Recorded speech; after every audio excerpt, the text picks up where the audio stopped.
दोस्तों नमस्कार, मैं सौरभ गोस्वामी। पूर्व विधायक मेहरौनी से जो हैं फिरन लाल अहिरवार जी, उनका एक बयान वायरल हो रहा है। उसके बाद भारतीय जनता पार्टी के शासक तमाम धार्मिक संगठन हैं, उन्होंने प्रतिक्रिया दी है और मुकदमा दर्ज कर दिया गया है फिरन लाल अहिरवार पर। आखिरकार इस प्रकार के बयानबाजी की आवश्यकता क्यों पड़ी? अमित शाह के जो बयान है उसको कुछ तरीके से जैसे पेश किया जा रहा है, या फिर कहें कि जिस प्रकार से उसका विरोध किया जाए तो कुछ तरीके और भी हो सकते थे विरोध करने के। जिस प्रकार से देवी देवताओं को टारगेट किया गया है, कहीं ना कहीं उसकी अब भर्त्सना हो रही है, निंदा हो रही है। और हमारे साथ हैं भारतीय जनता पार्टी के वरिष्ठ नेता, साथ साथ ललितपुर जिला पंचायत अध्यक्ष कैलाश निरंजन जी, स्पष्ट वक्ता हैं। आइए इनसे जानते हैं, जिस प्रकार से फिरन लाल अहिरवार ने जो बयान दिया है उस पर आपका क्या कहना है अध्यक्ष जी? सम्माननीय गोस्वामी जी, सर्वप्रथम मैं एक बात बताना चाहता हूँ।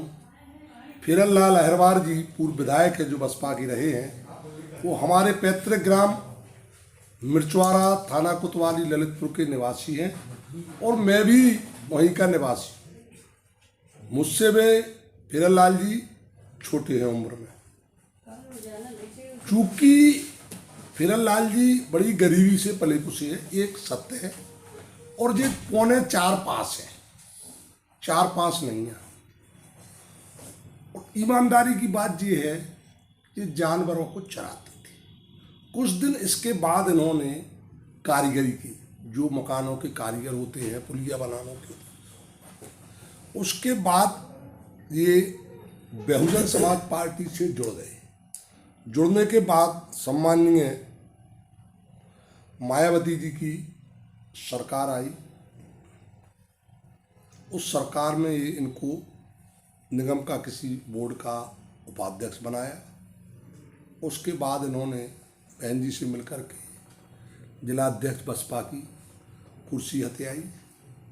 उसके बाद इनका मनोबल बढ़ा तो इन्होंने जिला पंचायत को भी हटा करके जिला पंचायत अध्यक्ष श्रीमती राजकुमारी को मुकदमा लिखवा करके हटा दिया, तो ये जिला पंचायत अध्यक्ष भी बन गए। लेकिन चूंकि कम पढ़े लिखे होने की वजह से इनकी भाषा शैली फिरन लाल जी की खराब ही रही है।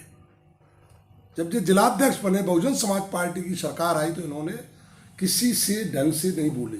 हर आदमी से, भले लोगों से, अन्य बरादरी के लोगों से हमेशा अशब्दों से ही इन्होंने परिचय दिया।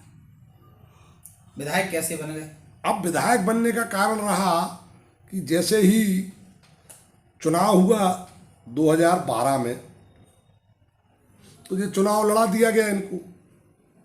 किस्मत तो ठीक है उस व्यक्ति की, तो बड़ी गरीबी से ये बना संघर्षमय जीवन कहीं ना कहीं देखने को मिला। संघर्ष तो नहीं किया, लेकिन बसपा मायावती जी बहन की सरकार थी, उनकी इनके ऊपर छत्र छाया पड़ गई, ईश्वर ने इनको बना दिया। जनता ने भी तो साथ दिया। हुआ क्या कि ये 1500 वोट से 1500 वोट से हमारे जो भी मंत्री हैं चुनाव हार गए। ललितपुर जनपद में किस विधानसभा से विधायक थी? मेहरौनी।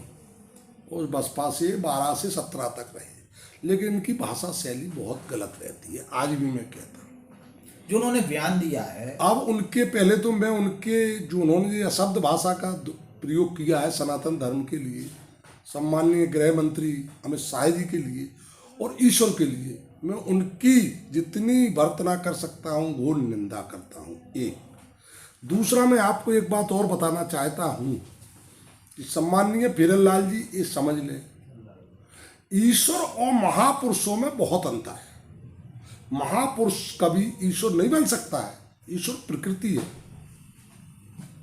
महापुरुष ईश्वर नहीं है। महापुरुष उन्होंने इतने अच्छे काम किए जनता के हित में, देश के हित में, कि उनको महापुरुष, जैसे सम्माननीय हमारे राष्ट्रपिता महात्मा गांधी, सम्माननीय हमारे पटेल साहब, तो इन लोगों ने अच्छे काम किए स्वतंत्रता संग्राम में। या जैसे हमारे सम्माननीय बाबा भीमराव अम्बेडकर जी ने, अम्बेडकर जी को सब कोई मानते हैं, हर व्यक्ति मानता है, जो पढ़ा लिखा है वो सबसे ज्यादा मानता है। पढ़े लिखे थे, वो योग्यता थी, संविधान में उन्होंने अपना लिखने में सहयोग किया, बनाया, तो उनको तो सभी लोग मानते हैं। लेकिन कुछ फिरन लाल जैसे लोग हैं जो जनता के बीच में आकर के दंगा फैला करके, बिरादरीवाद चला करके, सनातन, उनको बहुत कहते हैं हम बौद्ध अनुयायी हो गए, अरे बौद्ध भी तो भगवान है, वो महापुरुष नहीं थे, भगवान थे। वो महावीर है, वो भगवान थे। भगवान महापुरुष आचार्य जी हैं, ये महापुरुष हैं।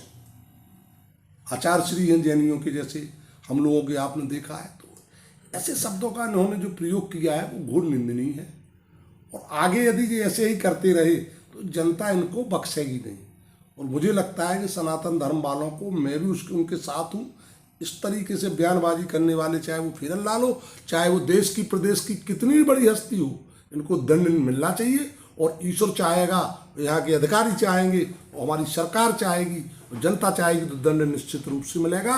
और विधायक के सपने वो देखते हैं, वो इस तरीके की बयानबाजी करके जनता के बीच में विधायक नहीं बन सकते। देखने में आया कोविड काल में बहुत ज़्यादा बीमार हो गए थे। साथ साथ दूसरी चीज़ एक और कि जिस प्रकार से बाबा साहब को कुछ लोग केवल अपनी बापौती समझने लगे हैं, जबकि बाबा साहब भीमराव अम्बेडकर को हम भी मानते हैं, सभी मानते हैं, जो संविधान पर भरोसा करते हैं। इस देश की आत्मा संविधान में बसी है और संविधान के माध्यम से पूरा देश या कहे कि लोकतंत्र की जो व्यवस्था है वो चल रही है। ऐसे में फिरन लाल जैसे लोग जो लगातार इस प्रकार की बयानबाजी करके क्या नफरत फैला रहे हैं, लोगों को बांटने का काम कर रहे हैं। और एक नारा जो आपने दिया था कि कटेंगे तो बटेंगे, तो उसको किस तरीके से साथ में उसको जोड़ते हैं? मैं बताता हूँ, फिरन लाल जी जब बीमार हुए तो उन्होंने राम का नाम लिया है।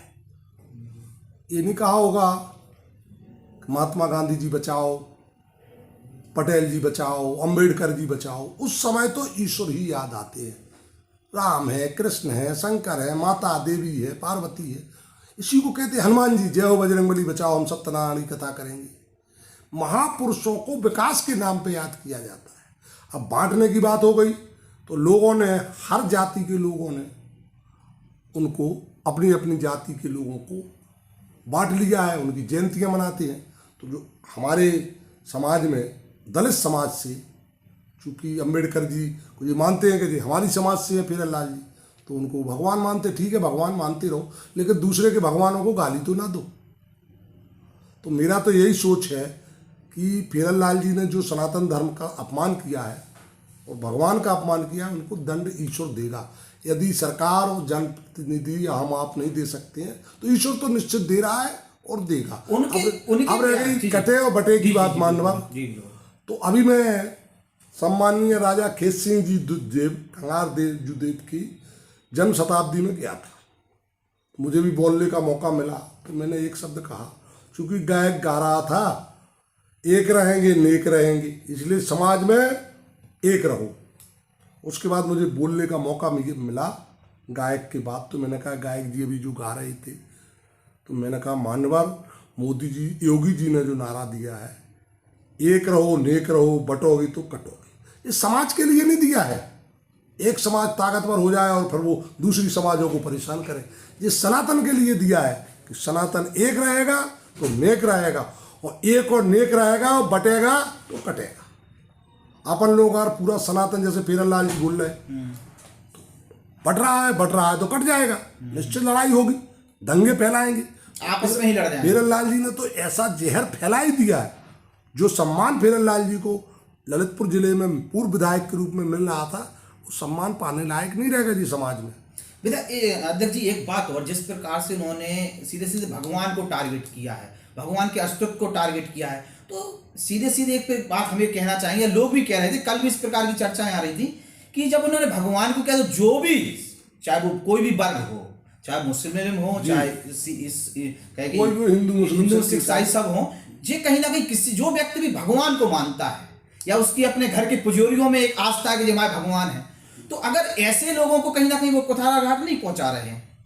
तो मैं ये बता तो रहा हूँ कि देखिए, सनातन धर्म में ज़्यादातर भाजपा लोगों को सनातन धर्म को मानते हैं, लेकिन यहाँ कांग्रेसियों ने भी विरोध किया है फिरन लाल के शब्दों का, यहाँ सपा वालों ने भी किया है, और जो भगवान को मानने वाले हो, चाहे हिंदू मुस्लिम सिख कोई भी हो, सभी ने कहा कि इस तरीके की जूती वाला शब्द और गृह मंत्री को तेरा तू करके शब्दों का प्रयोग किया है, ये बहुत विधायक के लिए बहुत ही शोभा नहीं देता है, बहुत ही निंदनीय है। भगवान की तुलना के जूता के साथ करो। अगर ऐसे लोगों को सरकार के द्वारा या भगवान के द्वारा दंड नहीं मिलेगा तो ऐसे कई लोग पैदा हो जाएंगे जो समाज में नफरत फैलाएंगे और दंगा करवाएंगे। अच्छा, एक चीज और, क्योंकि बुंदेलखंड है, संस्कृति हमारे यहाँ एक अलग विरासत है बुंदेलखंड की।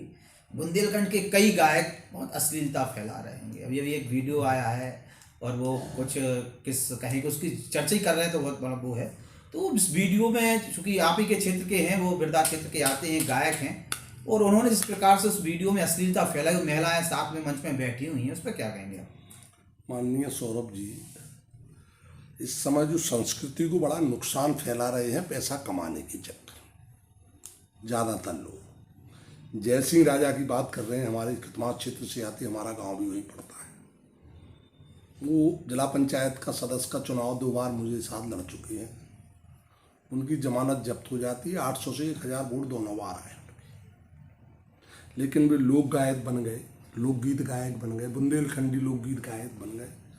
तो मैं ज़्यादा तो नहीं बोलना चाहूँगा, वो उनकी इच्छा है, लेकिन जो वो महिलाओं को टारगेट करके जिस समय अश्लीलता फैला रहा है ना, जिस समय वो लोकगीतों के साथ अश्लीलता फैलाते हैं, या तो ये हो सकता है कि मैं माननीय महिला आयोग की अध्यक्षा और सदस्य अर्चना पटेल जी से अनुरोध करूंगा कि ऐसे कार्यक्रमों में महिलाओं का वर्जित किया जाए, या फिर ऐसे अश्लीलता के गाने और गानों के साथ जो वो एक्टिंग करते हैं अश्लीलता की, वो बंद कराई जाए, या वो वीडियो पब्लिश ना या करने के वीडियो पब्लिश ना हो।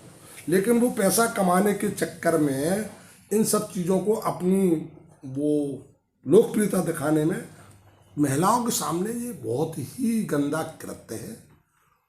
और यदि मुझे वो कभी मिले तो मैं निश्चित रूप से कहूँगा कि राजा पैसे के साथ साथ सनातन धर्म और अपनी भारतीय संस्कृति को बचाए रखें। नहीं, कला और साथ साथ कलाकार हैं, कला को बदनाम कर रहे हैं, बुंदेलखंड को बदनाम कर रहे वो इस प्रकार की चीजें अमूमन और जो गायक हैं वो नहीं करते, करते हुए तो उन पर कार्रवाई होनी चाहिए सीधी सीधी। इसमें निश्चित रूप से महिला आयोग की हमारी जो सदस्य हैं अर्चना पटेल जी, तो निश्चित रूप से संज्ञान लेकर के किसी न किसी दिन मैं उनसे मांग करता हूं कि इस पर कार्रवाई या इसको रोका जाए।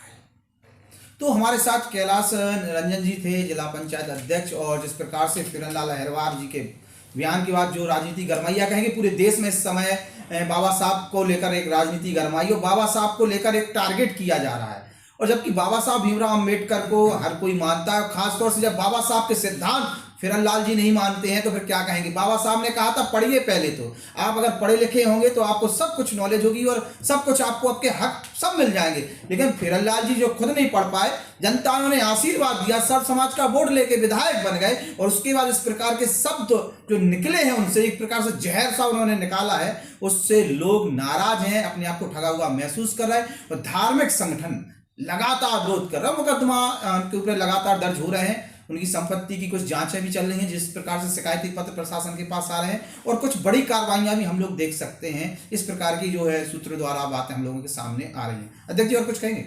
और कुछ मेरा तो ये कहना है कि ऐसे लोगों को ठीक करने के लिए, ऐसे असभ्य लोगों को, कम पढ़े लिखे लोगों को ठीक करने के लिए इनको भी कुछ ना कुछ शासन प्रशासन दंडात्मक इनके ऊपर कार्रवाई करे, जिससे आगे भविष्य में ऐसी पुनरावृत्ति ना हो और समाज में कोई किसी तरह का इस दुर्व्यवहार ना फैल सके। इन्हीं शब्दों के साथ मैं आपका बहुत बहुत अभिनंदन करता हूँ। जय हिंद, जय भारत।